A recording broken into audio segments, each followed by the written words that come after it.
The Household of Faith would like to invite you to worship with us. Worship services are held at the Indiana University Northwest Library Conference Center, room LC 110.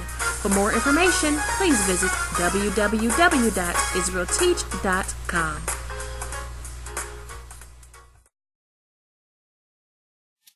First, giving honor to the Most High, the God of Abraham, Isaac, and Jacob, and as always, it's a blessing.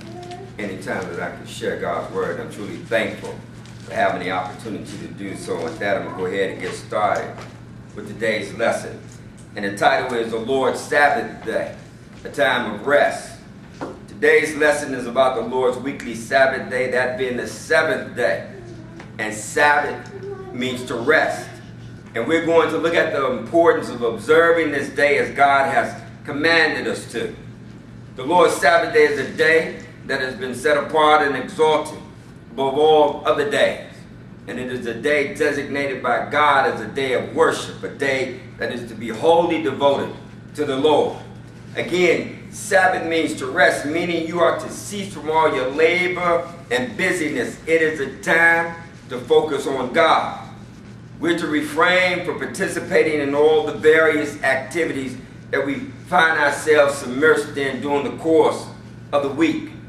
All of God's holy days play a part in His overall plan of salvation for man, and while the weekly Sabbath provides us with a much-needed rest from the cares and the concerns of the world, the Sabbath is also pointing to a future time of rest. It is pointing to the 1,000 years of peace that is going to occur in the world when Jesus sets up His kingdom at His second coming. And your observance of the Lord's Sabbath day, in accordance to His commandments, is a sign that you are in agreement with His plan of salvation for man. We're going to see in the course of this lesson the importance of observing the Lord's Sabbath as He commanded us to. And we're going to see how one is to observe the Lord's Sabbath, what you should and should not do. You're to attend a holy convocation as God commanded. And again, you are to cease from all your labor. And we're going to see that while the weekly Sabbath is providing us with a day of rest now, it is pointing to a time of rest that is future. And we're going to look at that rest and see how it looks like. We're going to start this lesson off in Ezekiel, the 20th chapter. And again, the title is The Lord's Sabbath Day, a time of rest. And the Lord lets us know the importance of the observance of His Sabbath. Here, Israel is coming to Ezekiel, the Lord's prophet, in order to seek the Lord. And the Lord is having Ezekiel to remind Israel of their abominations. And He also had Ezekiel to remind them of what it is that He had done for them. Ezekiel, the 20th chapter, verse number 10. Ezekiel 20 and 10. You go ahead when you get there. Wherefore I caused them to go forth out of the land of Egypt. And He did that with a mighty hand. Go ahead. And brought them into the wilderness. Brought them up out of slavery. And brought them in the wilderness for the purpose of showing them how to worship Him. But go ahead, what did the Lord do? And I gave them my statutes and showed them my judgments. Which if a man do, he shall even live in them. That's why Moses said, I've set before you life and death. Choose life and live. And what did He set before the children of Israel? He set before them the commandments of God. He said He caused them to go forth out of the land of Egypt and brought them into the wilderness and gave them His statutes, showed them His judgments, His commandments. He said, which if a man do, he shall even live in them. What else did the Lord do? Go ahead. Moreover, also I gave them my Sabbath. So who do the Sabbaths belong to? Lord. They belong unto God. There is no such thing as a Jewish or Christian Sabbath. The Sabbath belongs unto the Lord. And He gave them, He said, I gave them my Sabbath, meaning He gave them to Israel, not for Israel to possess. Israel was supposed to be a kingdom of priests. They were supposed to teach the rest of the sons of Adam about the true and living God, how to serve Him. So he gave his commandments to Israel, and Israel was supposed to give that to the rest of the sons of Adam. He said, I gave them my Sabbath.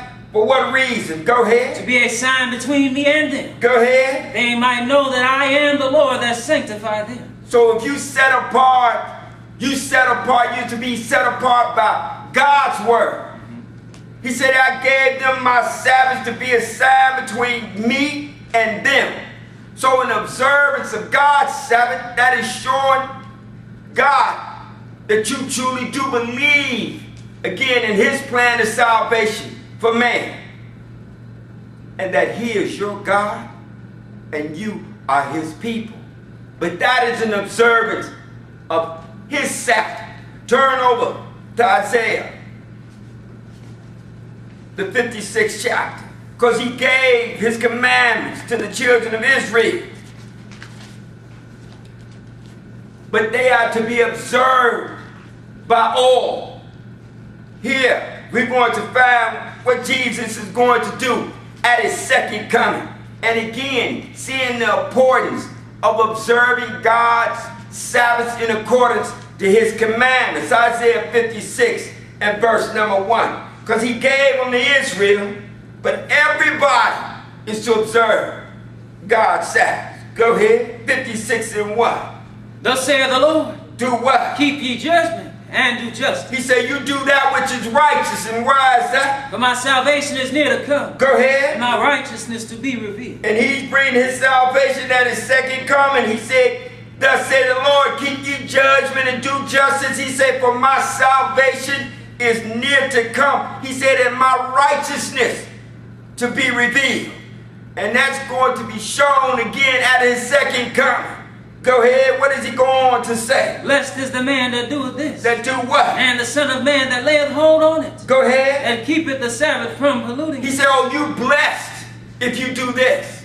If you don't defile my Sabbath. Go ahead. And keepeth his hand from doing any evil. Well, that man is going to be blessed. The one that does righteous. The one that obedient to God's commandments. The one that keeps his Sabbath. Not the so-called Christian Sabbath. Not the day that Emperor Constantine decreed that the Christians should worship on. That day absolutely means nothing. A man cannot usurp the word of God. God gave us his Sabbath and told us we are to observe that, and that man that does that will be blessed. He said, blessed is a man that doeth this, and the son of man that laid hold on it, that keepeth the Sabbath from defiling it, and keeping his hand from doing any evil. And that is an evil thing, to worship God on a day that he did not decree for you to worship. To worship him on a day that he did not command you to worship him. That's why Jesus said, your worship of me will be in vain for the teaching of commandments of men. If you worship God in accordance to man's commandments and not those of God, all your worship will be for naught. It will be for nothing. But go ahead. What does he go on to say? Now to let the son of the stranger that hath joined himself to the Lord speak, saying. Because again, he gave his commandments to Israel, but it's one law. One law for Israel, one law for the stranger. What he gave to Israel was meant for the whole world. He said, neither let the son of the stranger that has joined himself to the Lord speak, saying what? The Lord hath utterly separated me from his people. Go ahead. Now let the eunuch say, behold, I am a dry tree. Because the Lord had not separated anyone. He chose a people by which to show himself to the world. Go ahead. For thus saith the Lord unto the eunuchs that keep my Sabbath. Again, that observed God's Sabbath. He said, thus said the Lord unto the eunuchs that keep my Sabbaths, and does what? And choose the things that please me. And do what? And take hold of my covenant. The one that keeps his Sabbath. The one that holds fast his covenant. The covenant that he made with Abraham. When he told him to walk before me, Abraham, and be thou perfect. And I'll give unto thee and thy seed after thee the land of Canaan for an everlasting possession. And Abraham did that. He walked before the Lord and he was perfect. And how did he do that? He kept his laws, his statutes, his judgments. He was obedient to the commandments of God And the Lord is saying the one that does that, that takes hold of his covenant, the one that does not defile or pollute his Sabbath, that man is going to be blessed. And what is he going to do for him? Verse number 5. Even unto them will I give in mine house, and within my walls a place and a name better than of sons and of daughters. Better than the name of Israel.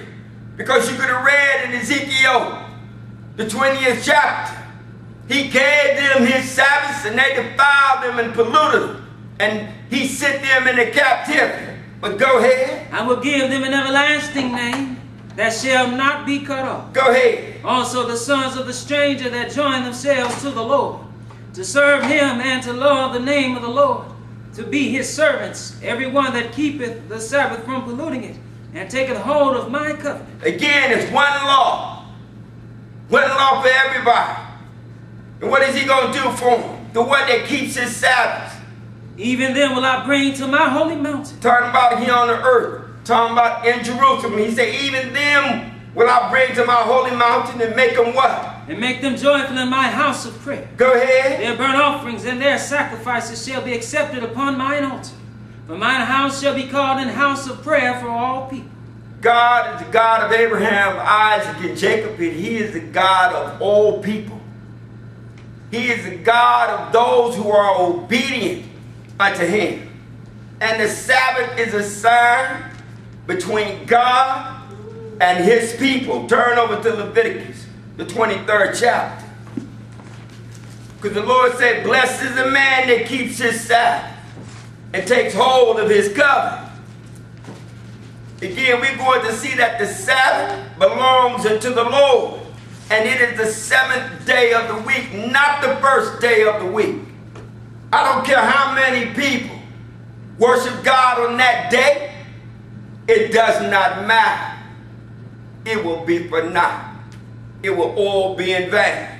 Leviticus 23 and verse number 1. What did the Lord say unto Moses? Go ahead. And the Lord spake unto Moses, saying, the Lord is telling Moses this. Moses didn't come up with anything. God is commanding Moses. And what did he tell him to do? Speak unto the children of Israel and say unto them. He said, you talk to them. Tell them what? Concerning the feast of the Lord. Now again, he said you talk to them concerning God's feast. And he likened these days to a celebration. And when you understand what these days represent, it is something worth celebrating. He says, speak unto the children of Israel and say unto them concerning the feast of the Lord, which what? Which ye shall proclaim to be holy convocations. A holy gatherings. Go ahead. Even these are my feasts. Again, they belong unto who? They belong unto the Lord. And it begins with what? Go ahead. 6 days shall work be done, but the 7th day is the Sabbath of rest. Again, that's what Sabbath means. It means to rest. And God gave us this day to cease from our labors and a day in which to worship and to focus on him, to seek him. He says 6 days shall work be done, but the 7th day is a Sabbath of rest. Go ahead. In holy convocation. Again, you're to attend a holy gathering on this day. He said 6 days shall work be done, but the 7th day is the Sabbath of rest, a holy convocation. Go ahead. You shall do no work therein. Go ahead. It is the Sabbath of the Lord in all your dwellings. No matter where you are. Again, because he knew Israel was going to go into captivity. He said, but it is the Sabbath of the Lord, not the Jews. Don't belong to Moses. There is no such thing as a Christian Sabbath. The Sabbath belongs unto God. He said, it is the Sabbath of the Lord in all your dwelling. Go ahead. Now he's going to go on with what we call the annual high days, or Sabbaths that come once a year. Go ahead. These are the feasts of the Lord, even holy convocations which he shall proclaim in their seat. At their set appointed time. Go ahead. And the 14th day of the first month at even is the Lord's Passover. And it starts with the Passover. And if Jesus didn't come and die, if he didn't shed his blood for the sins of the world, then all this would be mute. Because the wages of sin is death, and all have sinned and come short of the glory of God. We all had death coming. So it began with the Passover. followed by what? Go ahead. Verse number 6. And on the 15th day of the same month is the feast of unleavened bread unto the Lord. Go ahead. 7 days ye must eat unleavened bread. So it starts with the Passover, followed by the Feast of Unleavened Bread. Turn over to Isaiah the 40th chapter. And we're going to see why the Lord created the Sabbath. I'm sorry, turn to Genesis, the second chapter. I got ahead of myself. Because before we see why it was created, we're going to see when it was first instituted. Again, there is no such thing as the Jewish Sabbath or a Christian Sabbath. It belongs unto the Lord. He gave it unto man for man's benefit. We're going to see that. Genesis 2 at verse number 1. Again, this is when the Sabbath was first instituted by God. Go ahead. Thus the heavens and the earth were finished, and all the host of them. Go ahead. And on the 7th day God ended his work which he had made. He had finished the creation. He said the heavens and the earth was finished. He said, and all the host of them.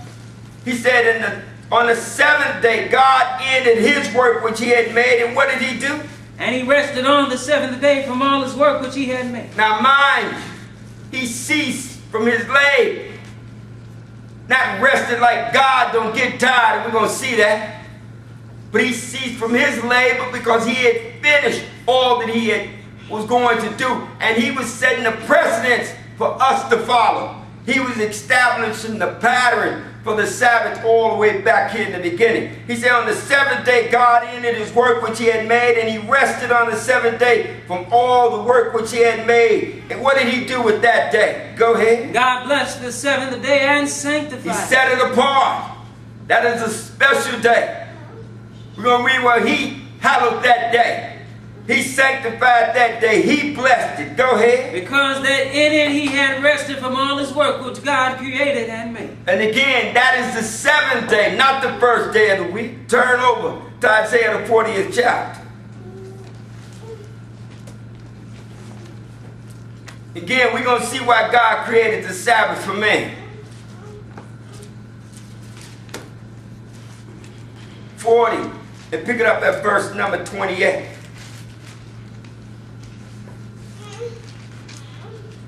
You go ahead when you get there. Hast thou not known? Hast thou not heard that the everlasting God, the Lord, the creator of the ends of the earth, fainteth not, neither is weary? God does not get tired. Go ahead. There is no searching of his understanding. His understanding is unlimited. Go ahead. He giveth power to the faint, and to them that have no might he increaseth strength. He said he gives power to the weary, and to those who are weak, he increases their strength. And again, God does not get tired. He does not need to rest. He was establishing that for man. Go ahead, verse number 30. Even the youth shall faint and be weary, and young men shall utterly fall. Again, when you're young, you think that you could go on forever. But as you increase in age, life lessons teach you a little different. And you need to rest. You need to remove yourself from the madness that is in the world. And God gave us a day because he understood something about man. Man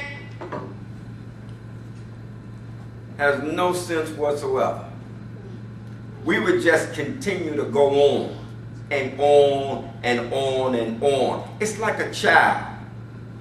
When a young child is in school, what do? They give them a time out. They make them rest. Like a little child, what do they hate to do? They hate to go to bed. But they need that. They need that. They need to replenish themselves, to rejuvenate themselves. And God knew that man was going to need to rest. And we're supposed to labor. That's part of the punishment because of the sin that Adam committed. But also, he knew that we needed to rest. to cease from our labor because we needed time to seek him. And that's what the Sabbath is for. Forget about all of the cares and concerns of the world around you. But you're to focus on the Lord. And that's what we're going to find. He's going to tell you. You're to not just rest, man at home, sleeping. You're to attend a holy convocation. And again, we're going to see that is for the purpose for you finding out about the true and living God. Taking time out from your busy life so you can find out how to deliver yourself. So you can find out about God's salvation. Turn over to Mark. I'm sorry, read verse number 31. Thank you. He said, even a youth shall faint and be weary, and a young man shall utterly fall. Go ahead. But they that wait upon the Lord shall renew their strength. And again, we have a choice in this matter. God will not force you to do anything. He'll tell you the consequences thereof and allow you to choose. We have free will. Go ahead. They shall mount up with wings as eagles. They shall run and not be weary, and they shall walk and not faint. And again, God does not get tired. But turn over to Mark, the 2nd chapter. He does not get tired, but he knew that man would.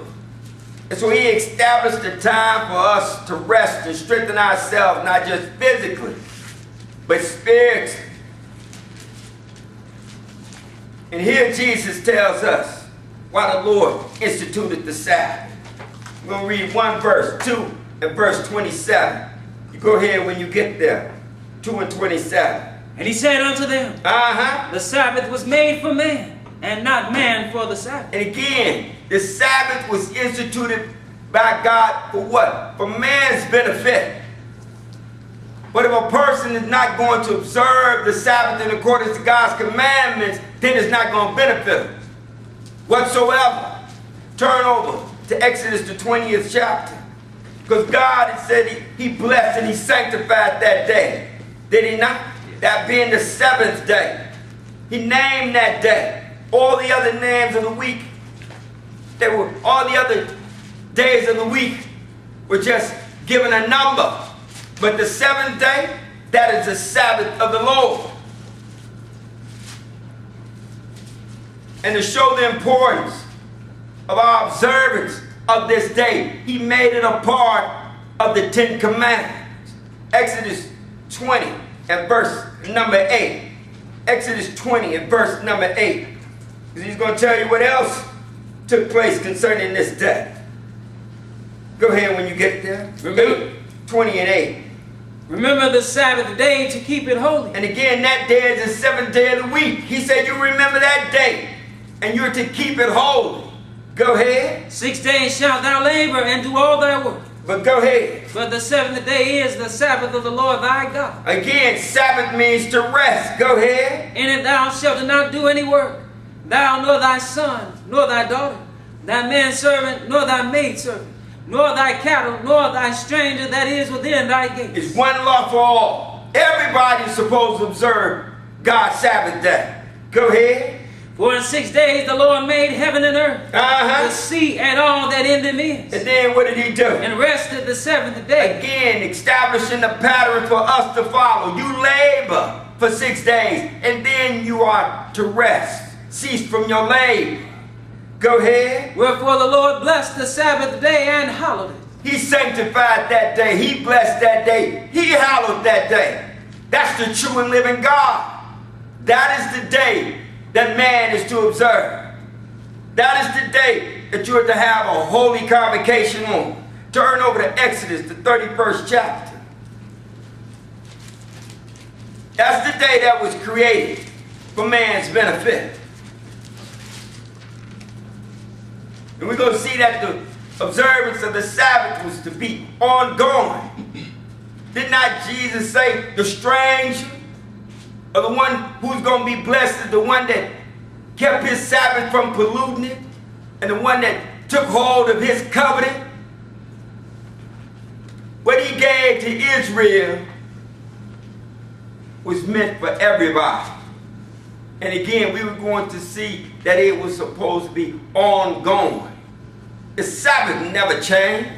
Just because a man came and gave a decree, that does not usurp the word of God. Exodus 31 and verse number 12. Go ahead when you get there. And the Lord spake unto Moses, saying. And again, we keep reading. Not once will you read where Moses say, I thought about this, and I ran this by God to see what he thought. It said, and the Lord spake unto Moses, saying what? Speak thou also unto the children of Israel, saying. What? Verily my Sabbaths ye shall keep. Again, he says, speak thou also unto the children of Israel, saying, truly my Sabbath, not the day that a man is going to come up with. He said, but truly my Sabbath you shall keep. That's what you're supposed to observe. The Sabbath that was outlined in Leviticus the 23rd chapter, beginning with the weekly Sabbath. He said, my Sabbath ye shall keep. Go ahead, why? For it is a sign between me and you throughout your generations. Again, because in observance of God's commandments, it shows that you are in line with his plan of salvation for man. He said, my Sabbath ye shall keep. It is a sign between me and you throughout your generations. This is supposed to be ongoing. Go ahead. That ye may know that I am the Lord that doth sanctify you. Go ahead. That sets you apart. And again, but that's by his word. Go ahead. You shall keep the Sabbath therefore, for it is holy unto you. Again, he blessed that day. He sanctified that day. He hallowed that day. He said, you keep the Sabbath therefore, for it is holy unto you. Go ahead. Everyone that defileth this shall surely be put to death. He said, everyone that pollutes the Sabbath is going to be put to death. Go ahead. For whosoever doeth any work therein, what? That soul shall be cut off from among his people. He said, those that don't obey him. He said, whosoever doeth any work therein, that individual is going to be cut off by death from among his people. Go ahead. 6 days may work be done, but in the seventh day is the Sabbath of rest, holy to the Lord. Go ahead. Whosoever doeth any work in the Sabbath day, he shall surely be put to death. And again, it is God who designates what's holy, not man, not somebody sitting in there in Rome. It is the true and living God. It is being obedient unto his commandments that's going to bring about one's deliverance, enable them to get salvation. Go ahead. Wherefore the children of Israel shall keep the Sabbath. Go ahead. To observe the Sabbath throughout their generations for a perpetual covenant. And again, this is to be ongoing. Go ahead. It is a sign between me and the children of Israel forever. He keeps reiterating this, the importance of the observance of his Sabbath. He said, it is a sign between me and the children of Israel for how long? Forever. Go ahead. For in 6 days the Lord made heaven and earth. And what did he do on the seventh day? And on the seventh day he rested and was refreshed. And again, he set the pattern for us to follow. And that's what we are to do. You do what you need to do for 6 days, but on the seventh day, you devote that day unto the Lord. And you need that. You need to be replenished. And again, not just resting physically, but spiritually. You need to enrich yourself. You need to attend a holy convocation, as he said, for the purpose of learning about the true and living God. Because that's what's going to enable you to deal with all of the foolishness that you're going to have to encounter on the other 6 days. But go ahead. And he gave unto Moses, when he had made an end of communing with him upon Mount Sinai, 2 tables of testimony, tables of stone written with the finger of God. Again, the tables of stone which contain the 10 commandments. And the one, remember my Sabbath to keep it holy. 6 days shall you work, but the seventh day, that is a day of rest. He said, in all of your dwellings. Turn over to Exodus, the 16th chapter. And when the Lord say you're supposed to cease from all your labor, he means all your labor.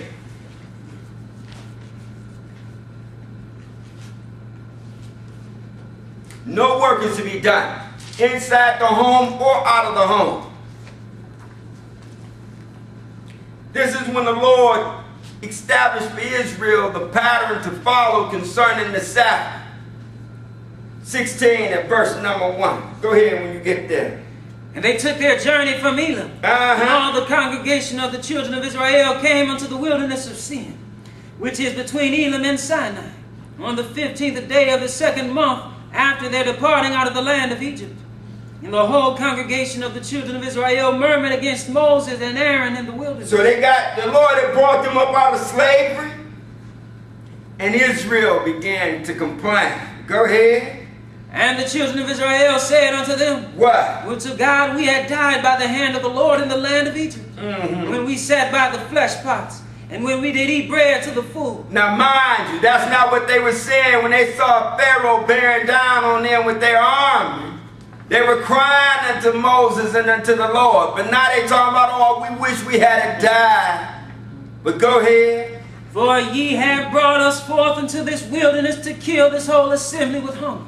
Again, Moses ain't brought nobody out. Moses couldn't, how in the world was, Moses did not gain the release of a nation. That was by the power of God. Right. He said, but you brought us out, you brought us forth into this wilderness to kill this whole assembly with hunger. What did the Lord do? Go ahead. Then said the Lord unto Moses, what? Behold, I will rain bread from heaven for you. And the people shall go out and gather a certain rate every day, that I may prove them, whether they will walk in my law or no. He said, I'm a test. But he already knew beforehand they was going to fail the test. But go ahead, he said he was going to rain bread from heaven for them. Excuse me. Go ahead. And it shall come to pass that on the 6th day they shall prepare that which they bring in. And it shall be twice as much as they gather daily. Again, establishing the pattern. Because what you eat on the Sabbath, you prepare the day before. Because there is to be no cooking on the Sabbath. Again, you ought to rest, to cease from your labor. He said it's going to come to pass that on the 6th day they should prepare that which they bring in, and that should be twice as much as they gather daily, because you're going to use that portion on the Sabbath. Go ahead. And Moses and Aaron said unto all the children of Israel, And even then ye shall know that the Lord hath brought you out from the land of Egypt. Drop down to verse number 14, because this is when manna first appeared unto Israel.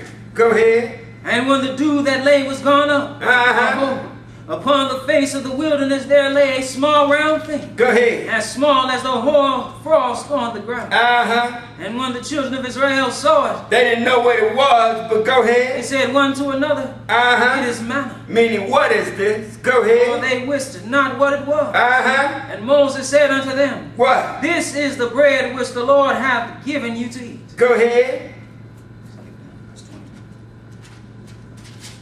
Verse 21. Go ahead. And they gathered it every morning, every man according to his eating.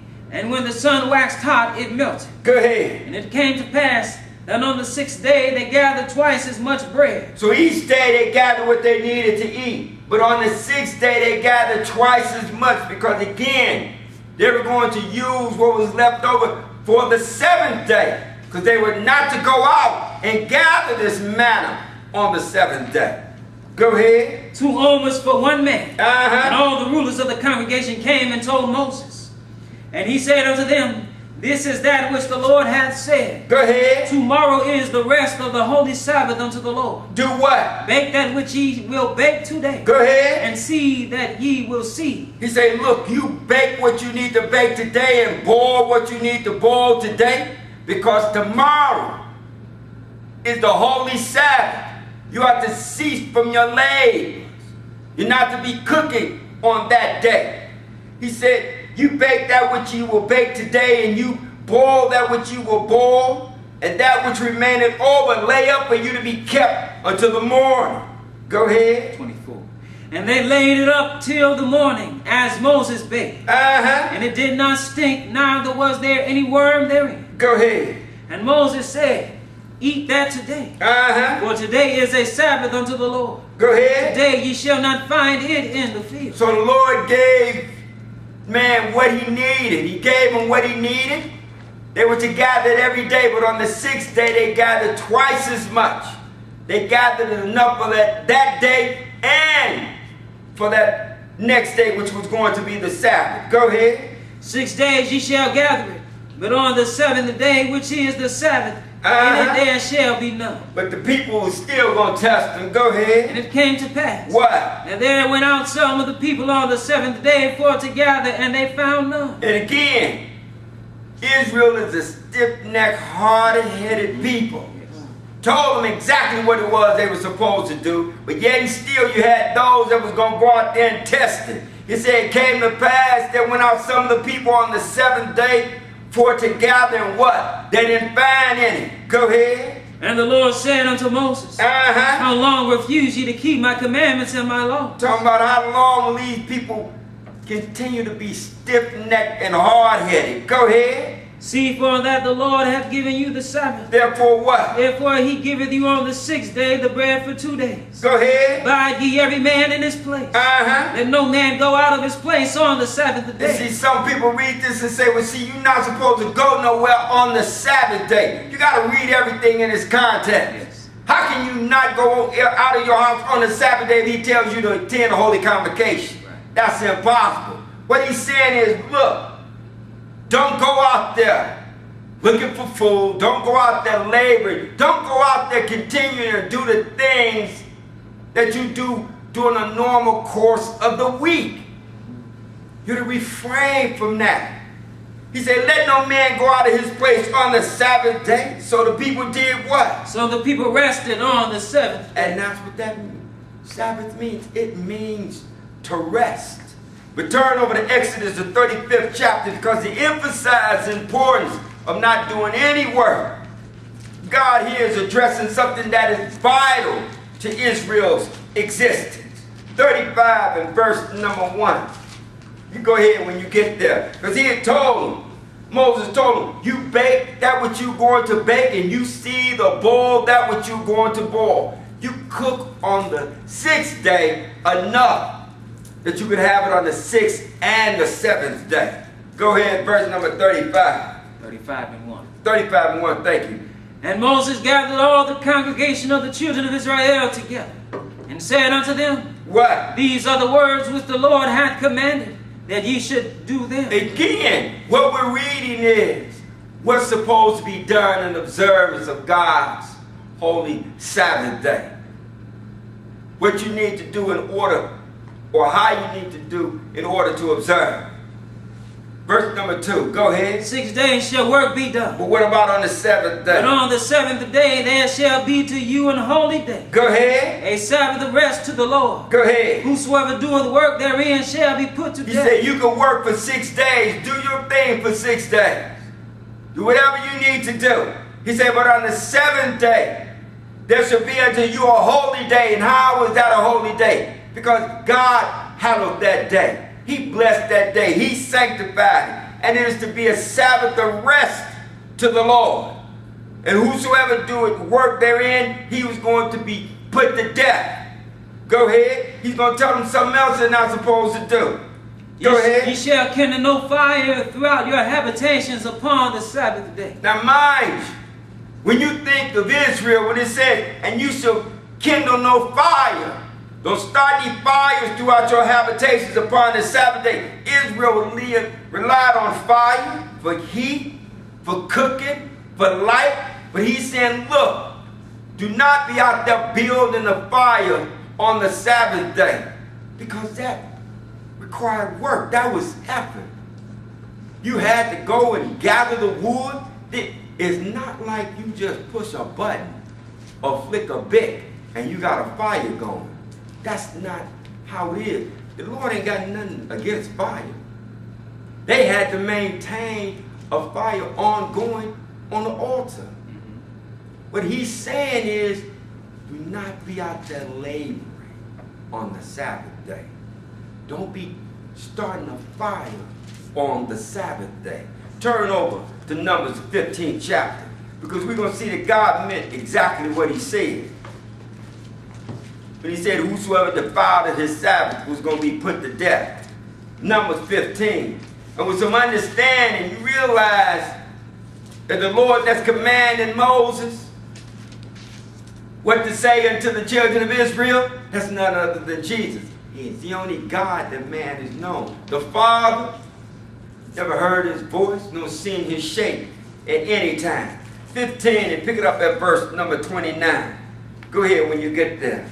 Ye shall have one law for him that sinneth through ignorance. Go ahead. Both for him that is born among the children of Israel, and for the stranger that sojourneth among them. It's one law for all. It does not matter Jew or Gentile, but go ahead. But the soul that doeth aught presumptuously. The one that's talking about he's defiant, willing. Go ahead. Whether he be born in the land or a stranger. What? The same reproacheth the Lord. And that soul shall be cut off from among his people. Again, the one that sins willfully, that individual is going to be put to death. But go ahead. Because he hath despised the word of the Lord, and hath broken his commandment, that soul shall utterly be cut off. His iniquity shall be upon him. Go ahead. And while the children of Israel were in the wilderness, what happened? They found a man that gathered sticks upon the Sabbath day. Again, does not say what the individual is gathering the sticks for. It could be to start a fire. It could be to put sticks on an existing fire. It does not say. What it says, though, is while the children of Israel were in the wilderness, they found a man that gathered sticks, and it was on the Sabbath day. So he is out there laboring. Go ahead. And they that found him gathering sticks brought him unto Moses and Aaron, and unto all the congregation. And what did they do with him? And they put him in ward, because it was not declared what should be done to him. Again, they didn't know what to do with this individual. And then they're going to seek the Lord on the mount. Go ahead. And the Lord said unto Moses, what? The man shall be surely put to death. Notice, again, Moses didn't come up with that. They had put the man in, they brought the man to Aaron and Moses, and they put him in the ward. Because again, they didn't know what should be done with him. And the Lord said, he shall surely be put to death. Go ahead. All the congregation shall stone him with stones without the camp. And again, the Lord had him killed. Go ahead. And all the congregation brought him without the camp. And stoned him with stones, and he died. Why did he die? As the Lord commanded Moses. Again, when Moses, when Aaron, it was God. He was showing that's what's going to happen to everybody. Now, you won't be stoned to death. There's a much more severe punishment that awaits those that break God's commandments. And they call that the lake of fire. That's everlasting damnation. But now, turn over to Acts, the 28th chapter. Again, the Lord commanded him to be put to death. And need to keep in mind, that's Jesus. And the one thing we know, God does not change. What he required of man then is the same thing that he requires of men now. Acts 28 and verse number 1. And we're going to see why the Lord forbade Israel from killing the fire, because that takes effort to do that. And see, sometimes people get so legalistic in their approach to the Word of God. They say, well, see, you're not supposed to have a fire burning. You can't have a fire on a candle. Or you can't flick a wick. What he's saying is, do not labor. Do not go out gathering sticks. That was labor intensive. He said, you are to cease from your labor. If he's telling you, I don't want you cooking on the Sabbath day. Why? Because he don't want you eating? No, he told you to make provisions for the Sabbath on the day before. What he's saying is, he wants you to rest, cease from your labors, and focus on him. 28 and verse number 1. What took place here with Paul? Go ahead. And when they were escaped, then they knew that the island was Carmelite. And the barbarous people showed us no little kindness. Because what did they do? Well, they kindled a fire. Now, notice he said when they escaped and they knew that the island was called Melita, and the barbarous people, he said they showed us no little kindness. This was no small effort in what it is that they had done. He said, for they kindled a fire and received us, everyone. They went out and prepared a fire for them. And that was no small task on their part. That took effort. Go ahead. Because of the present rain and because of the cold. And when Paul had gathered a bundle of sticks, go ahead, and laid them on the fire, there came a viper out of the heat and fastened on his hand. Again, God is not against you killing the fire because he has a problem with fire. He's against it because it's laborious. And he wants you to cease from your labors. You're not supposed to be laboring on that day. Turn over to Jeremiah, 17th chapter.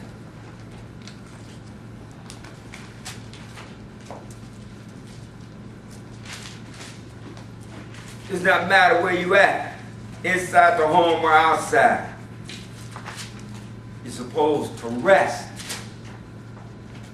17, pick it up at verse number 21. Go ahead when you get there.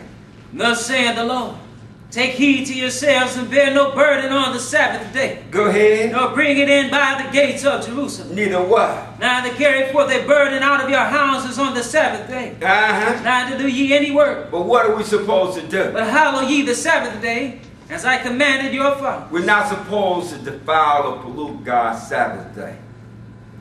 We're not supposed to be doing any labor on that day, regardless of what the labor is.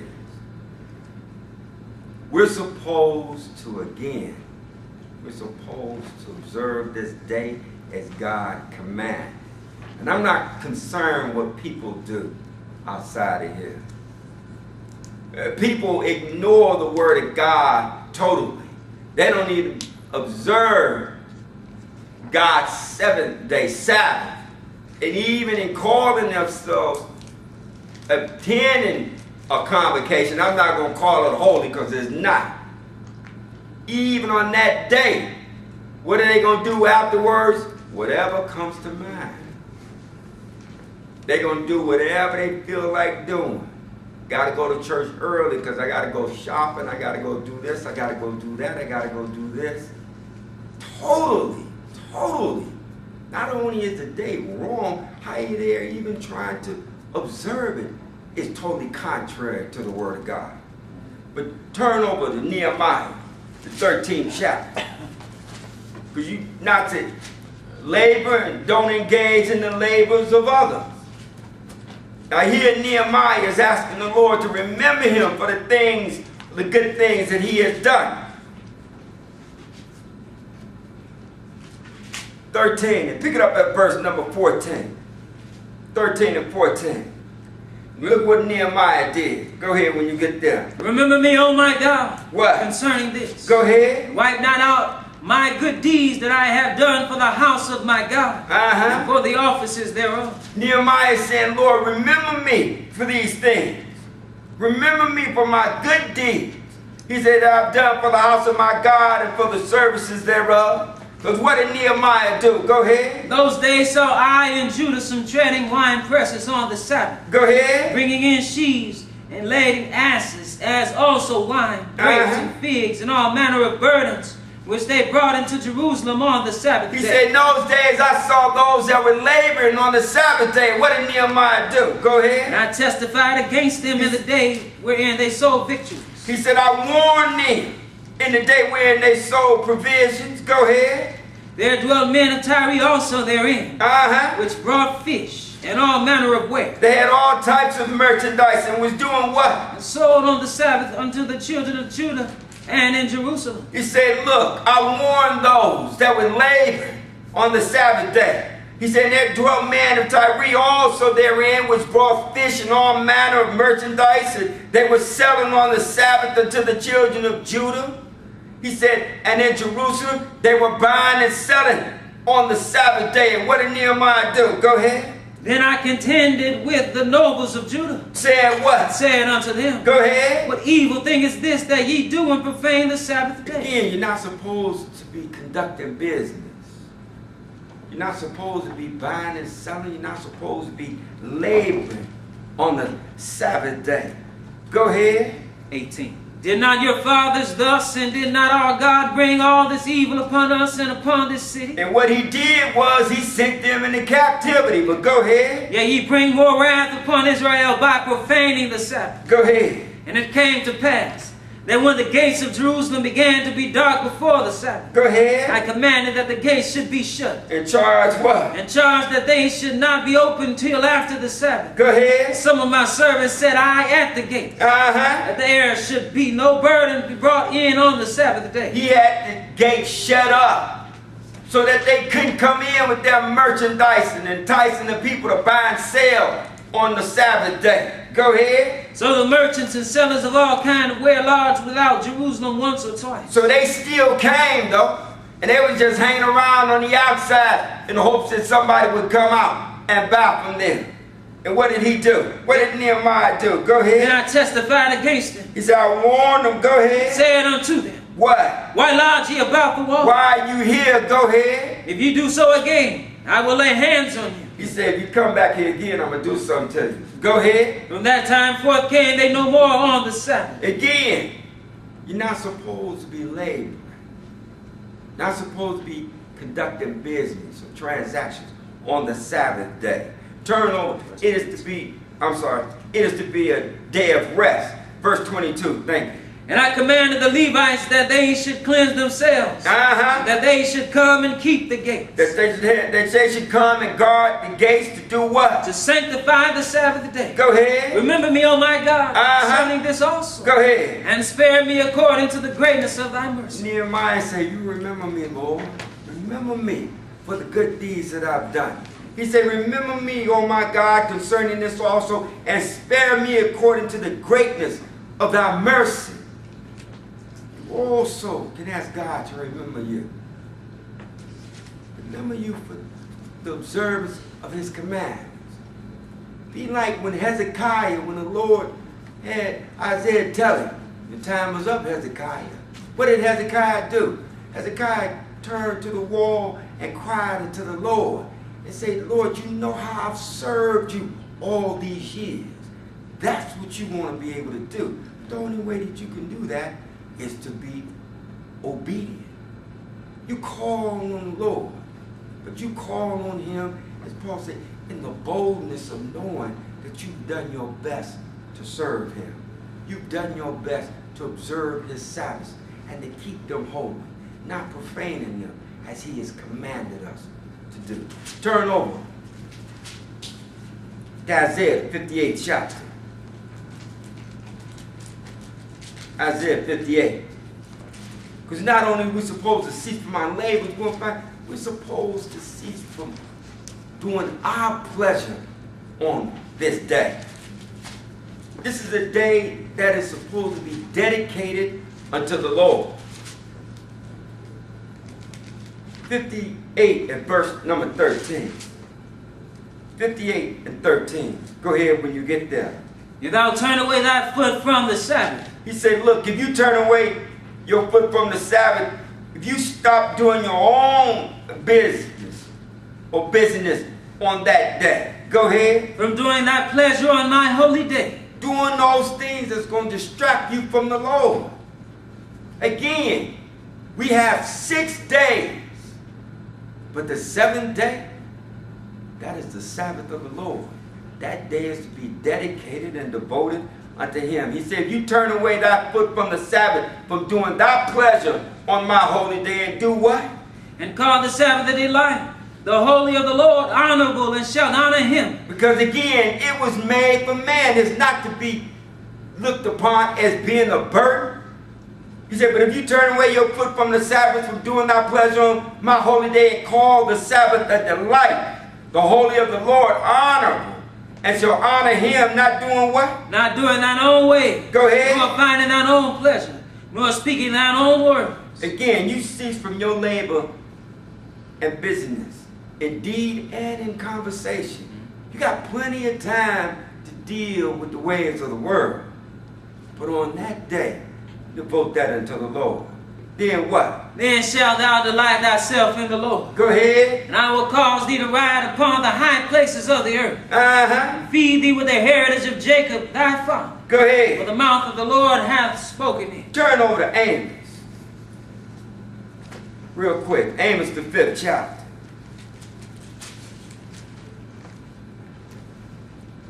Because as I stated, Jesus said in Matthew the 15th chapter, your worship in me will be in vain for teaching the doctrines, the commandments of man. If you worship God but don't worship him in accordance to his commandments, then your worship will be for naught. We can't think that just because we do something that is acceptable unto the Lord. Now he gave us his feast, did he not? We read that in Leviticus the 23rd chapter. He said, these are my feasts. These are his holy days. What did the Lord say here? Amos 5, and pick it up at verse number 21. Go ahead. I despise your feast days. What do you mean? He say, now all of a sudden he say, I hate and I despise your feast days. He gave Israel those days to observe.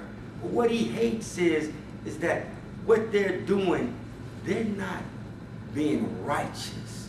They're not doing what the Lord is requiring, which is justice and judgment. Going through the motions is not enough. I've always said that. He tells you to attend a holy convocation, but just showing up is not enough. You have to do what God is commanding you to do throughout his word. But he said, I despise your feast days. Go ahead. And I will not smell in your solemn assembly. Talking about the sweet Savior that is supposed to come up. The sacrifices, he's not going to accept them. Go ahead. Though ye offer me burnt offerings and your meat offerings, I will not accept them. But the Lord had told them that's what they were supposed to do, did he not? But go ahead. Neither will I regard the peace offerings of your fat beasts. Go ahead. Take thou away from me the noise of thy song. For I will not hear the melody of thy violence. All your rejoicing, all your mirth, all your joy. Go ahead. This is what's supposed to be done. Go ahead. But let judgment run down as water. And righteousness as a mighty stream. That's what the Lord wants. He wants us to do that which is right. Again, he gave us his Sabbath day. It is a benefit to us. And we are to observe it in accordance to his commandments. How he's telling us to. Because if we don't, as he's saying here, he's not going to be accepting of our efforts. And why labor if it's going to be for nothing? Turn over to Matthew the 12th chapter. Because again, we have to be mindful in our approach to things. Not to become so legalistic as the Pharisees or the religious people were here during the days of Jesus. Because God makes provisions because emergencies are going to come up and you have to deal with them. 12 and 1. Go ahead when you get there. Matthew 12 and 1. At that time, Jesus went on the Sabbath day through the corn. And his disciples were in a hunger. Go ahead. And began to pluck the ears of corn and to eat. Go ahead. And when the Pharisees saw, they said unto him, Behold, thy disciples do that which is not lawful to do upon the Sabbath day. So Jesus and his disciples, and mind you, they were out preaching the word. And a lot of times they didn't have time to eat. They were being thrown by the people. People were seeking help from them. It says, so they went, they were hungry, they began to pluck the ears of the corn and began to eat.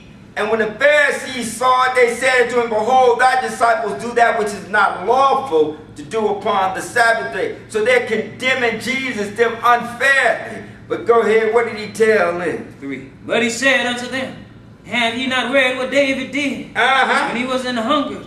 And they that were with him. And what did they do? Because David was on the run, him and his men, and what did they do? How he entered into the house of God, and did eat the showbread which was not lawful for him to eat. Because that was for the Levites, but go ahead. Neither for them which were with him, but only for the priests. Well, have ye not read in the law how that on the Sabbath days the priests in the temple profane the Sabbath and are blameless? Because they work every Sabbath. Right.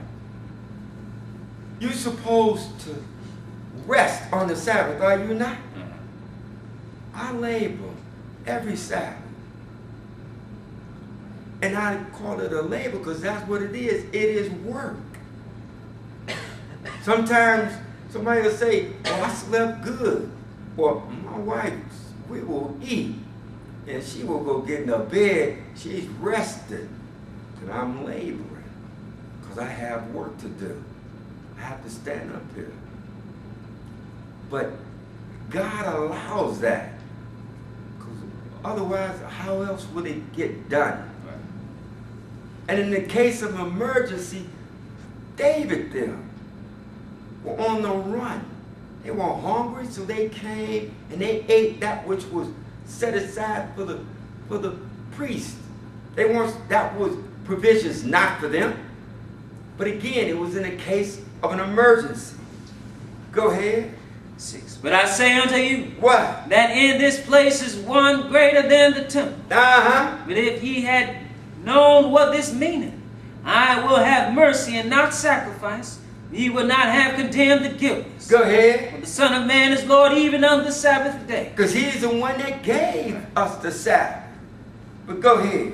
And when he was departed thence, he went into their synagogue. Uh-huh. And behold, there was a man which had his hand withered. Go ahead. And they asked him, saying, Is it lawful to heal on the Sabbath day? Because they want to see if they can trip him up. Not because they're concerned about the man with the withered hand. See, there was a man which had his hand withered, and they asked him, saying, Is it lawful to heal on the Sabbath day? That they might accuse him. What did he tell them? And he said unto them, What man shall there be among you that shall have one sheep? Uh-huh. And if it fall into a pit on the Sabbath day, what's going to happen? Will he not lay hold on it and lift it out? Go ahead. How much then is a man better than a sheep? Wherefore it is lawful to do well on the Sabbath day. Basically, they were hypocrites. Yes. And they asked him, Is it lawful to heal this man on the Sabbath day? He said, Look here. What man is among you that has a sheep that is lost, that you're not going to lift him up out of the pit? But yet and still, here's a man that you don't want to be healed because it is the Sabbath day. Go ahead. Then saith he to the man, Stretch forth thine hand. And he stretched it forth, and it was restored whole like as the other. Look here, if you are sick, then you have to take care of yourself. If you need to go to the hospital, whatever you need to do, if it's the Sabbath, you ought to take care of yourself. But what you don't do is if you have to make a doctor's appointment and say it's a high day, it's an annual day, and you're making this appointment a month ahead of time. You don't say, okay, well, I'm going to make it on that day because that's convenient for me and the doctor. That's not an emergency. Right. That's just you. That's just bad planning. And it happens. Sometimes you may not even think of the Sabbath day and you set up something. And you need to go and change it. Yes. And I'm speaking because I got to do that. Because I said something to be done and had forgot, because I got so much going on in my life right now, forgot. And me and my wife was talking about it. I said, oh, I got to call this guy and tell him he can't come on that day because that's a high day. So that's what you, if it's an emergency, then you take care of the things that need to be taken care of. If you have a flat tire and you have to change the tire, don't sit there saying, I gotta wait until the Sabbath is over for me to change this tire. So I'm gonna sit here by the side of the road for how many hours it may be before the Sabbath is out. I'm not telling you to do that. Change your tire. And going on to your holy gathering or going on home, whatever you were doing. If you're sick, don't say, I gotta wait until the Sabbath is out before I need to go to the emergency room.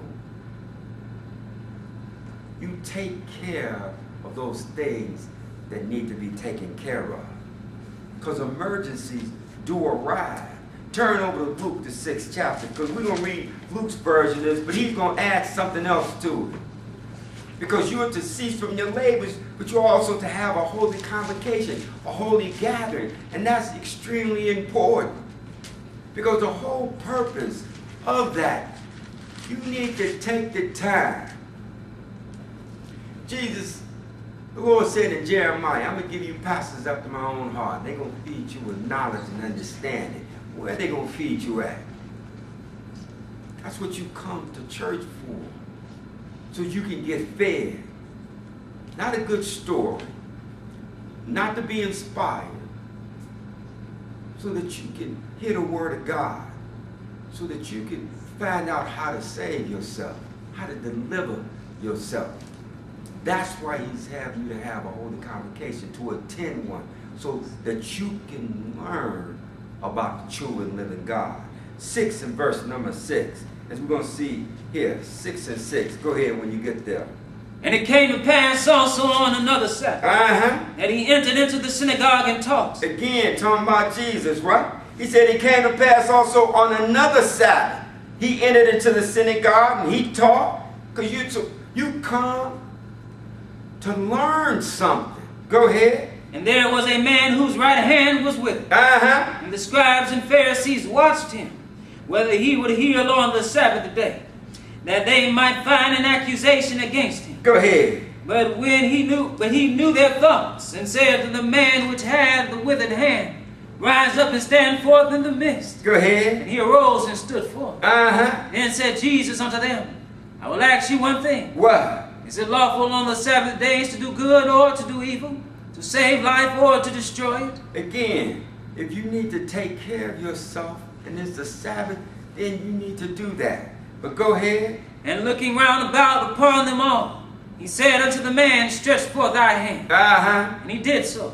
And his hand was restored whole as the other. And what about those that were there in attendance? What did they do? What did some of them do? And they were filled with madness. Now evidently he was teaching. They were being taught, but they had not learned the right thing. They were legalistic in their mindset, in their approach. It is that as a man has an opportunity to be healed, and they're angry because he's been healed on the Sabbath day. My son said don't use that word, but I'm going to use it anyway. That's retarded. If a person can be healed, if they could receive a healing, be thankful. Regardless of what day it is, be thankful. But they're so small-minded and petty, they're sitting there saying, look, they're angry because the Lord had healed this man on the Sabbath day. But it said it came to pass also on another Sabbath, he entered into the synagogue and taught. They were coming, they were hearing the words of the Lord, they were listening to the reading of the law, but they were not understanding it. They weren't understanding the spirit of the law. They only understood from the legalistic point. But go ahead. He said they were filled with madness that did what? And commune one with another what they might do to Jesus. This is the wrong way to keep God's Sabbath. This is the wrong mindset or spirit to have. Turn over to Luke the 4th chapter. Because it said that another Sabbath came to pass and Jesus went in and taught. Meaning he attended a holy convocation on the Sabbath as commanded. And you do that in order to learn about the Lord. Luke 4 and verse number 14. Jesus is supposed to be our example. Is he not? People will say that they are Christians, and Christians means to be Christ-like. What did Jesus do? And Jesus returned in the power of the Spirit into Galilee. Go ahead. There went out a fame of him through all the region round about. Again, when it said he returned in the power of the Spirit, I mean he was full of the Spirit of God. He was full of the Holy Ghost.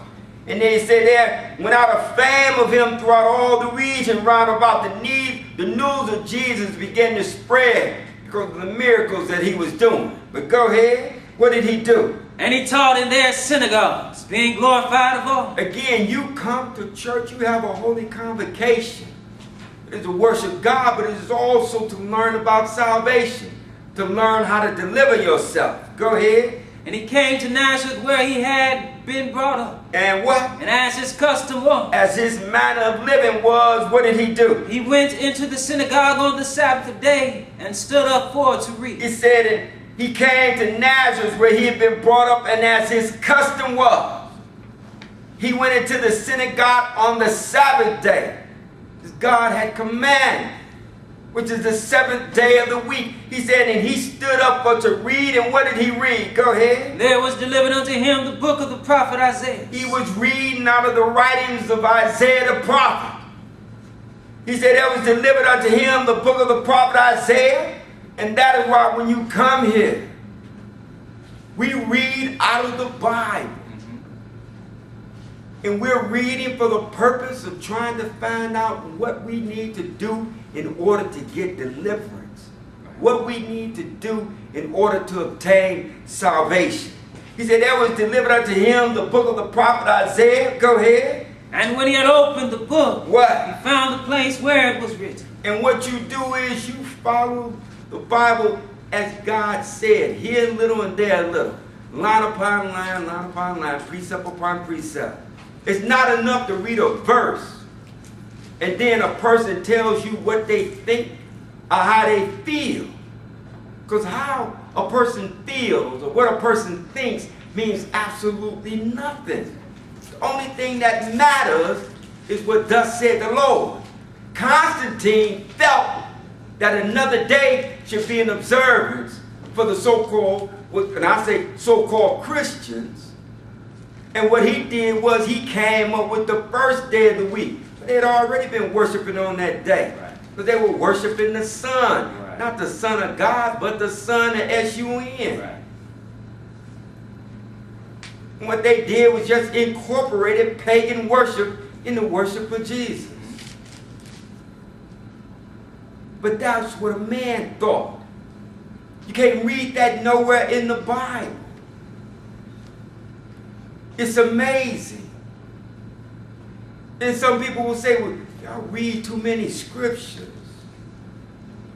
You're reading too much. Or you're taking liberty with what the word is saying. You can't read all these scriptures and take liberty whatsoever. Right. See, I don't just read out the book. I will write down my lesson beforehand, type it up, and present it to you. Because what I want you to do, you can go through it with a fine-tooth comb. Because I'm sure all you're going to find is what thus say the Lord. Because there's none of me in it. I can't remember what I came in the store to get. So I start writing it down. So I know I can't make up nothing. Because if I make up something and come up here, I will have forgotten it by the time I get up here. But this is easy. I just find out what each witness has to say, and I say, this is what we're going to follow. And it's going to tell you. How do I know how to observe God's holy day, his weekly Sabbath? Because of what Moses, because of Jesus, what Nehemiah, what Jeremiah, what all of them have to say concerning the matter.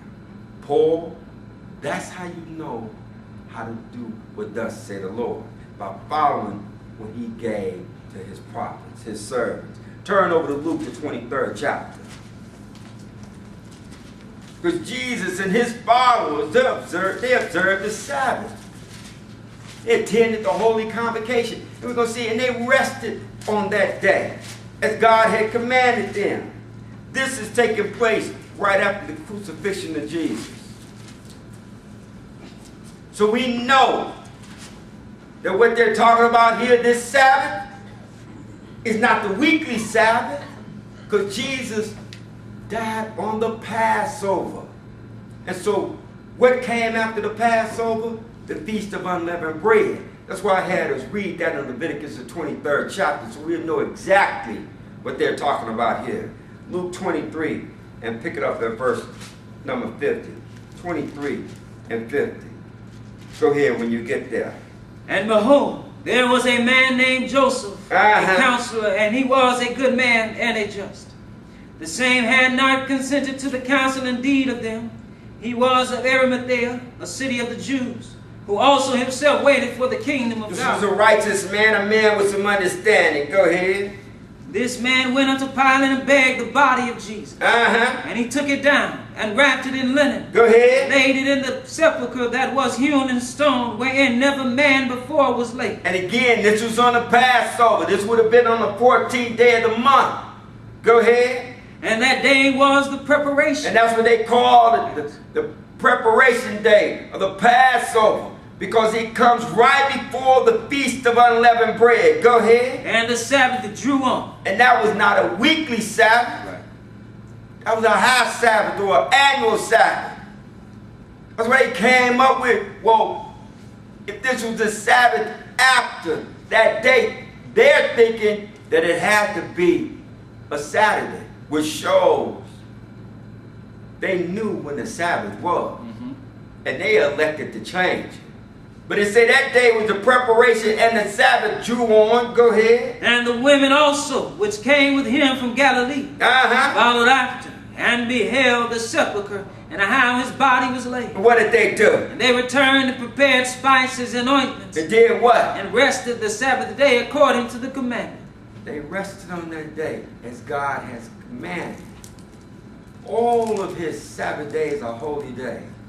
And they're to be observed. But on certain annual days, the Lord will allow you to cook because he tells you to feast on those days. Right. The Feast of Unleavened Bread is one of those days.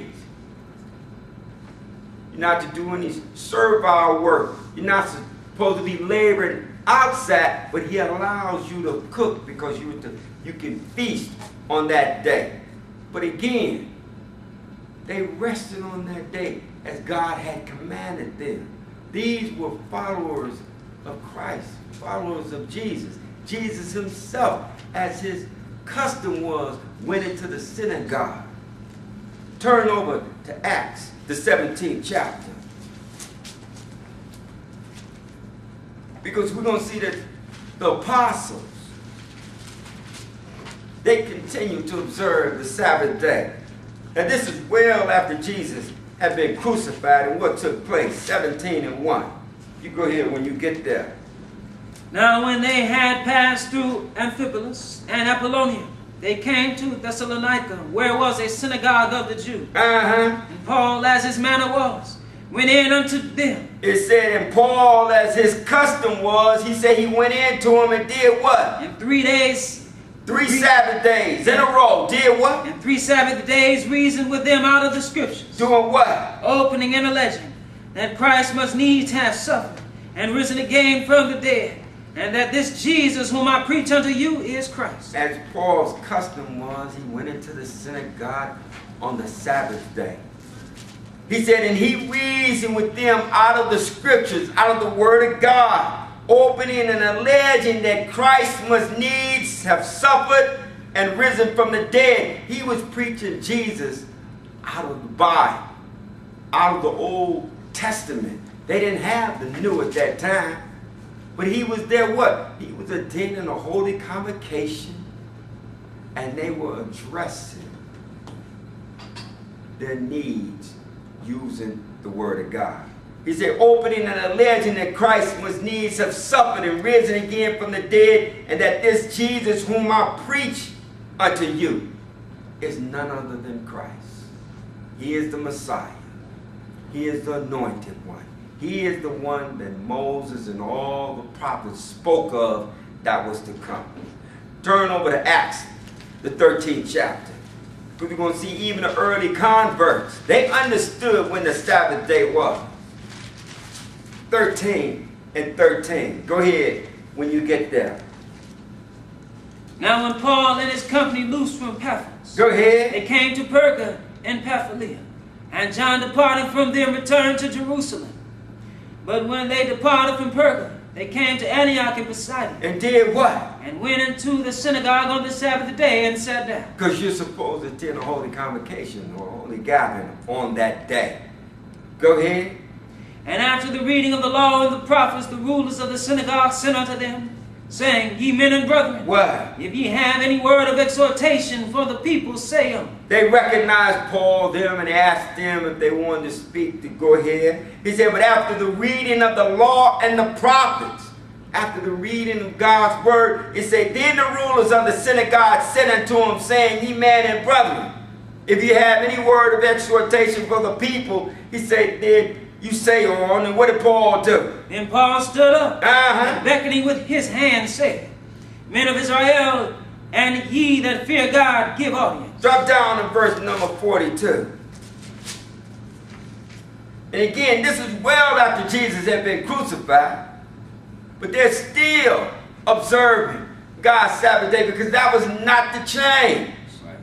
42, go ahead. And when the Jews were gone out of the synagogue, what happened? The Gentiles besought that these words might be preached to them the next Sabbath. They understood when the Sabbath was. Right. It said that when the Jews were gone out of the synagogue, the Gentiles, they begged that these words might be preached to them the next Sabbath. Go ahead.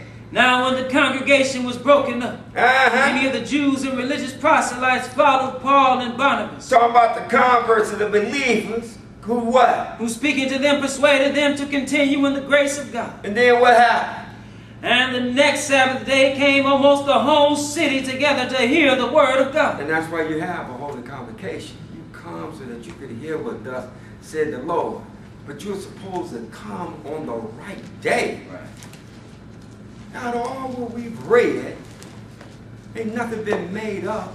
But yet and still somebody will read one place where it say, and Paul broke bread on the first day of the week. And then they say, see, that changed the Sabbath. That's again, that's retarded. That's ludicrous. If God took all this to show you the establishing of his Sabbath, then certainly it would not seem that far-fetched that he would say, and oh, by the way, it'll be one line in this Bible. By the way, the Sabbath is now changed to the first day of the week. You can't read that nowhere. But continue on. Turn over to Psalms 95. Because Paul is letting us know God cannot change his Sabbath. Because the Sabbath is a day of rest now, but it is pointing to a future times of rest. Psalms 95. And David's going to let us know. That's exactly what this weekly Sabbath is all about.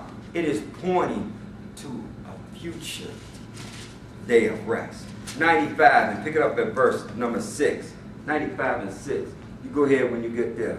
Well, come, let us worship and bow down. Let us kneel before the Lord our Maker. But then you got to worship him according to his word. Otherwise, all your worship is for naught. He said, come and let us worship and bow down and let us kneel before the Lord our Maker. Go ahead. For he is our God. And we are the people of his pasture. Go ahead. And the sheep of his hand. All those that obey belong unto God.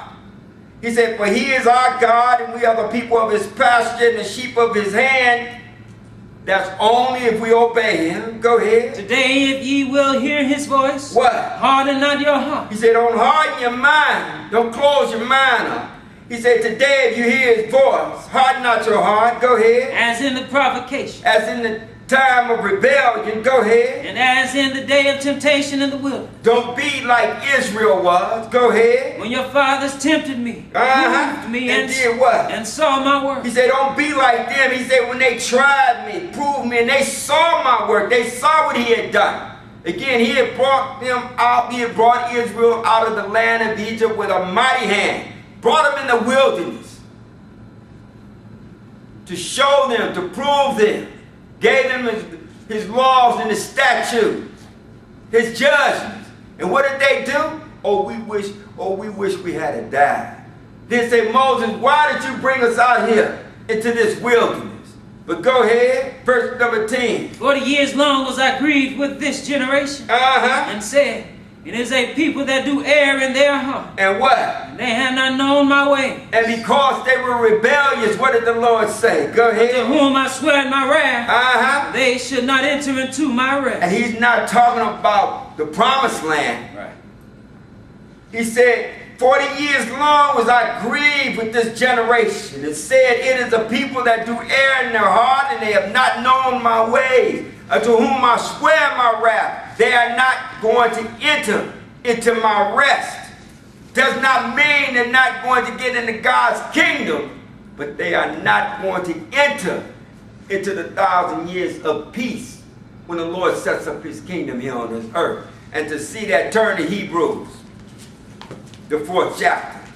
Because Paul is going to let us know we have an opportunity to enter into that rest. So the rest is not taking place yet. It is future. That's going to occur when the Lord sets up his kingdom here on this earth at his second coming. The rest that David was talking about was not them entering into the promised land. It's a rest beyond our days. But go ahead, 4 and verse number 1. Because he lets us know we have an opportunity to enter into that rest. Go ahead when you get there.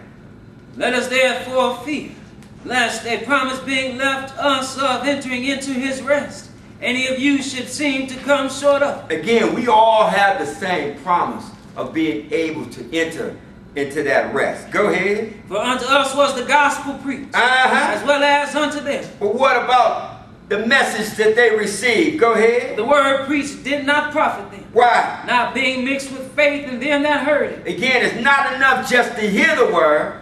It said, for unto us was the gospel preached, as well as unto them. But the word preached did not profit them, not being mixed with faith in them that heard it, because they hardened their heart. So it did not benefit them. But what? Verse number 3. For we which have believed do enter into rest. Again, we have an opportunity to do this. Go ahead. As he said, what? As I have sworn in my wrath. What? And they shall enter into my rest, although the works were finished from the foundation of the world. He said, for we which have believed do enter into rest, as he said, as I have sworn in my wrath, if they should enter into my rest. In other words, they are not going to enter in. He said, although the works were finished from the foundation of the world. Go ahead. Verse number 4. Because it said, Jesus as a lamb slain from the foundation of the world. God knew from the very beginning that man was going to sin. He was going to be in need of deliverance. And therefore, he knew that he was going to send his only begotten son, Jesus, to die for the sins of the world. Jesus knew that he was going to come and die for the sins of the world, was going to be resurrected, and that he was going to establish a kingdom here on this earth. And for 1,000 years, it's going to be nothing but peace on this earth. That is the rest that we are seeking to enter into. That is the rest that the Sabbath day is pointing to. But go ahead. Verse number 4. For he spake in a certain place of the 7th day on this wise. What? God did rest the 7th day from all his works. He blessed that day. He sanctified that day. He hallowed that day. The 7th day. And again, that is the day that is pointing to the future rest. Go ahead. And in this place again, if they shall enter into my rest. Again, they're not getting in. He's sworn that. Go ahead. Saying therefore it remaineth that some must enter therein. And they to whom it was first preached entered not in because of unbelief. He says, seeing therefore it remaineth that some must enter therein. Somebody's going to get in. He said, and they to whom it was first preached, talking about Israel, entered not in because of unbelief, those that were in the wilderness. But go ahead. Again, he limiteth a certain day, saying in David, what? Today, after so long a time, as it is said, today, if ye will hear his voice, do what? Harden not your hearts. He said, harden not your hearts. Don't close your mind up. Go ahead. Well, Jesus had given them rest. And he's talking about Joshua. He said Joshua had given them, talking about Israel, had given them rest.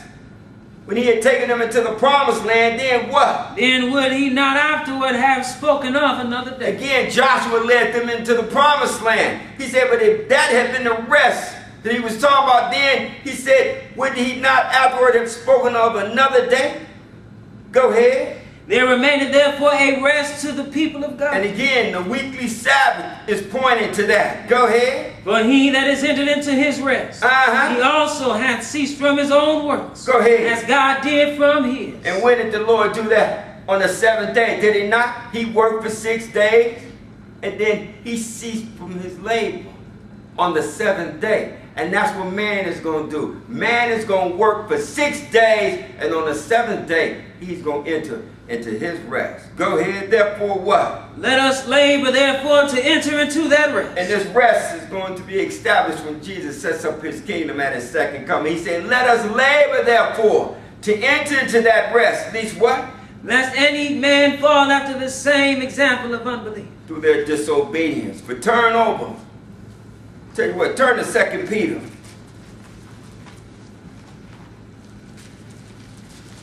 The 3rd chapter.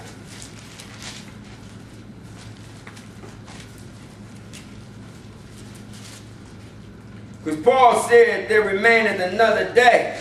He's speaking of another day of rest. But we need to understand something. When the Bible at times, when he uses the term day, it's not talking about a literal 24-hour period. And Peter tells us that here. 2 Peter 3 and verse number 8. What does he say? Go ahead.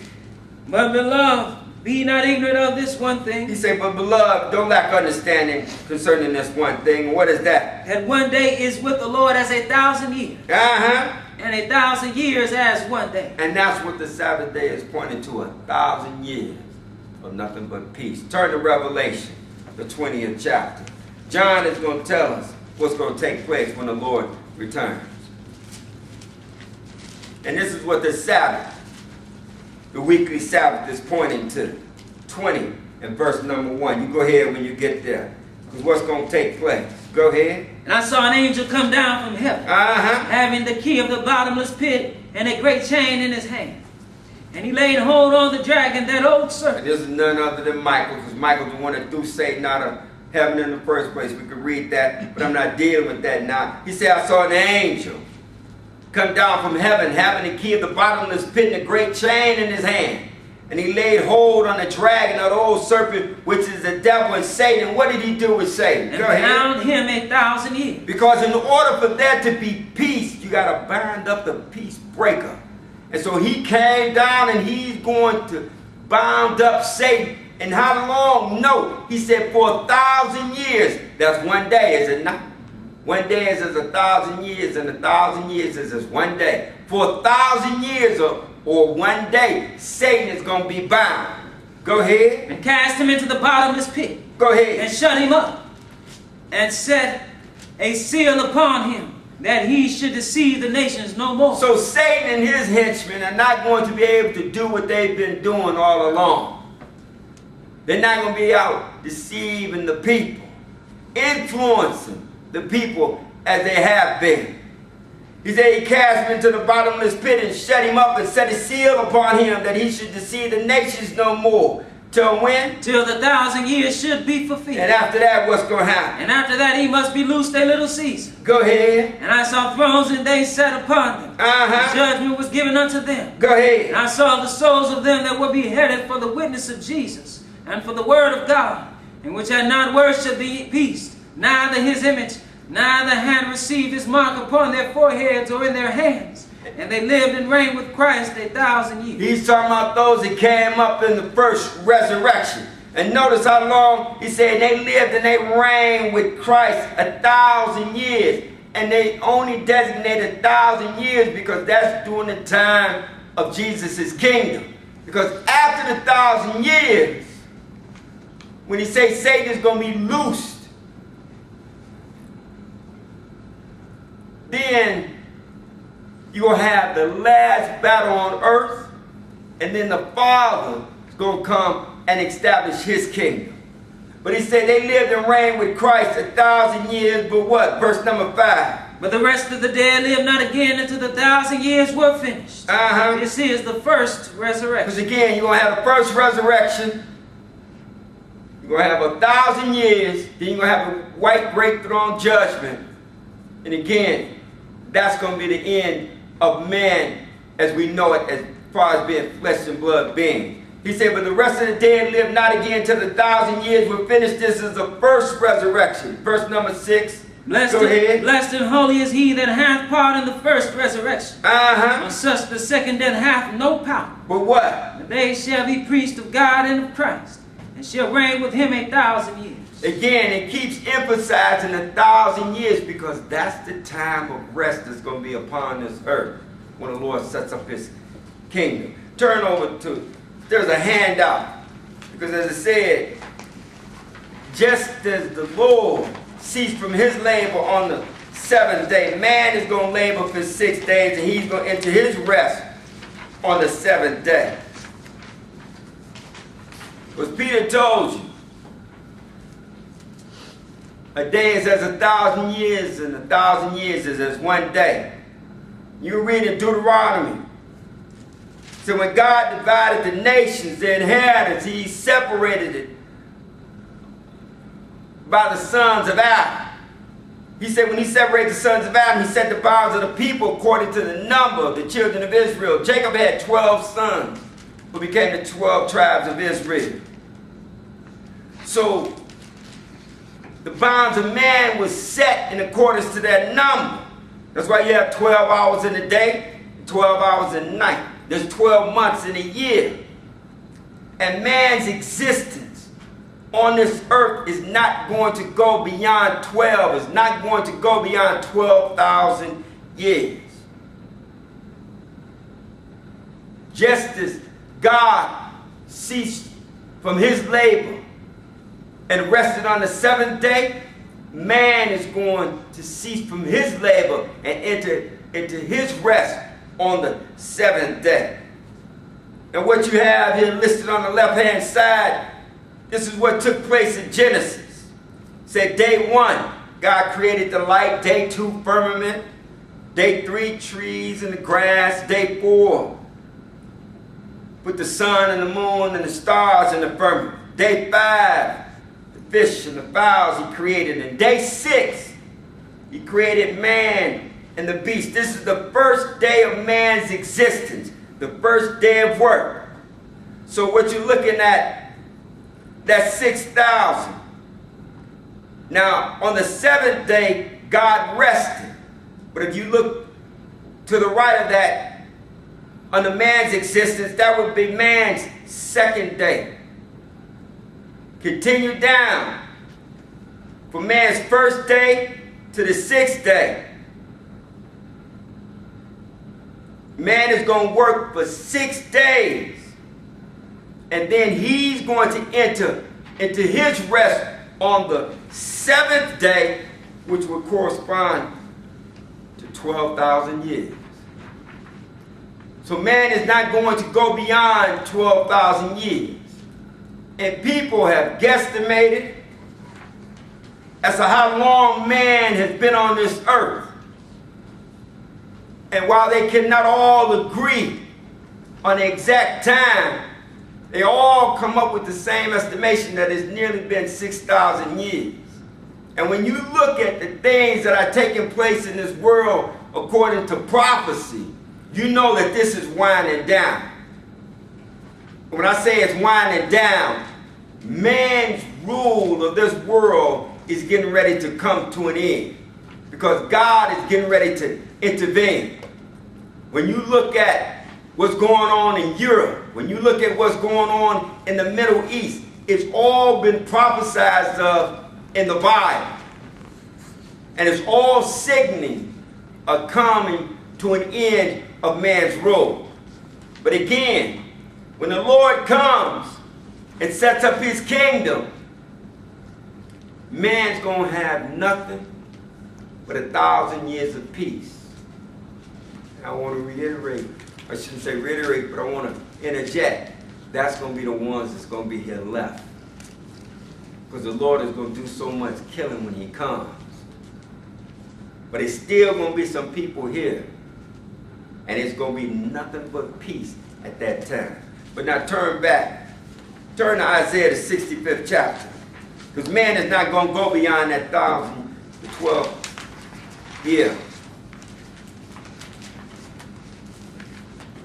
We're going to see what's going on during this 1,000 years of peace. Isaiah 65. And pick it up at verse number 17. Isaiah 65 and 17. Go ahead when you get there. For behold, I create new heavens and a new earth, and the former shall not be remembered nor come into mind. And again, when he says this, he said, I create new heavens and a new earth.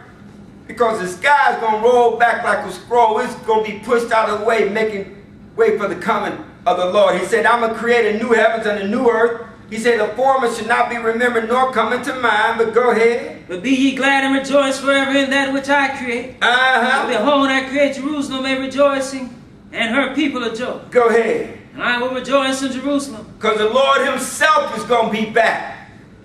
Talking about none other than Jesus. He said, and I will rejoice in Jerusalem. And do what? And joy in my people. Because Israel is going to be black in the land at this time. Because Israel's a black people that were scattered into slavery all over the world. And they had to remain there until the time of the Gentiles, as Jesus said, until the time of the Gentiles be fulfilled. The Gentiles, Europeans, they are running it. And until their rule comes to an end, Israel is to remain in captivity. He said, I'm going to rejoice in Jerusalem and joy in my people.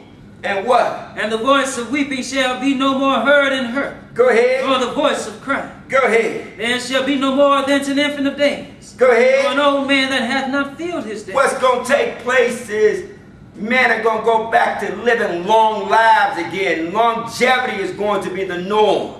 He said there should be no more this an infant of days. The infants died early. And then he said, nor an old man that have not filled his days. Go ahead. But the child shall die 100 years old. Look, he's simply saying a person that dies, if they're 100, they're going to say, man, that was just a child. They were so young. Right now. Look here. And he talking about how the age is going up. They want to push retirement up to 70. That ain't got nothing to do with man's longevity. That's a whole nother thing I'm not dealing with why they trying to do that. People, look, if you can make it to your 60s or your 70s or your 80s, people are happy. They say, look, if you make it to 100 and you die then, they're going to say, man, he was just a baby. He was still young. He said, for the child should die 100 years old, but what? But the sinner being 100 years old shall be accursed. You're going to have, people are going to live longer. They're going to go back to being like Adam. Adam was 930 years old when he died. Methuselah was 969 years old. You're not going to get beyond or out of that 1,000 years, though. Death is still going to be on the earth, but man is just going to live longer lives. Longevity is going to be the norm of the day. Turn over to Isaiah 11th chapter. Because you want to be sure you labor to enter into this rest. 11 and verse number 1. Because Isaiah is going to continue to tell us what's going to take place during this time. Go ahead. And there shall come forth a rod out of the stem of Jesse, and a branch shall grow out of his roots. He said it's going to come forth a rod out of the father of David, and this branch is going to grow forth out of his root, and this branch is none other than Jesus. Verse number 4, and what is the Lord going to do at his second coming? Go ahead. But with righteousness shall he judge the poor, and reprove with equity for the meek of the earth. And what? And he shall smite the earth with the rod of his mouth, and with the breath of his lips shall he slay the wicked. Because the Lord's going to come back and destroy this world down to the ground. But I'm not dealing with that now. But go ahead. And righteousness shall be the girdle of his loins, and faithfulness the girdle of his reins. Go ahead. The wolf also shall dwell with the lamb. Go ahead. And the leopard shall lie down with the key. See, that has not ever taken place, so we know this is future. But what this is letting us know, even the animals are going to have a different mindset at this time. It said the wolf is going to lie down, the wolf is going to dwell with the lamb, and the leopard is going to lie down with the goat. That does not take place now. But even the animals are going to have a different mindset. Go ahead. And the calf and the young lion and the fatling together, and a little child shall lead them. Go ahead. And the cow and the bear shall feed, Their young ones shall lie down together, and What should be the food of the lion? the lion shall eat straw like the ox. Go ahead. And the suckling child shall play on the hole of the asp. Of a poisonous snakes. He said the cow and the bear gonna feed, the young ones gonna lie down together, the lion is gonna be around eating straw like an ox. He said the suckling child, a small child, is gonna be able to play on the hole of a poisonous snake, and the weaned child shall put his hand on the cockatrice's den, and no hurt shall come to it. Go ahead. And the weaned child shall put his hand on the cockatrice den, Uh-huh. and shall not hurt nor destroy in all my holy mountain. Go For ahead. the earth shall be full of the knowledge of the Lord, as the waters cover the sea. Go ahead. And in that day there shall be a root of Jesse. Go It ahead. shall stand for an ensign of the people. Uh-huh. To it shall the Gentiles see, What? and his rest shall be glorious. 1,000 years of nothing but peace. Turn over to Isaiah 65. I'm sorry, turn over to Isaiah 66 real quick. We're going to see what the people are going to be doing at that time, because the Lord is going to be back. 66, just read a couple of verses. 66 and 22. Read that for me. 66 and 22. So we know we're talking about the same time. Whereas the new heavens and the new earth, which I will make, shall remain before me, saith the Lord. Go ahead. So shall your seed and your name remain. And what's going to happen? And it shall come to pass that from one new moon to another, From one high day to another, go and ahead. from one Sabbath to another, What's going to take place? shall all flesh come to worship before me, saith the Lord. All the families of the earth are going to come to worship God. They're going to do it in accordance to His commandments at this time. Everybody's going to understand what God's Sabbath represents and what it means. Everybody's going to be in observance of the Lord's Sabbath at this time. Because again, it's going to be a time of nothing but peace. A time of rest. 14, Isaiah 14 and verse number 1, and this is it.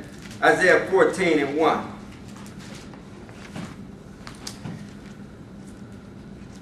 Because this rest, even though he's talking to Israel, it goes beyond Israel.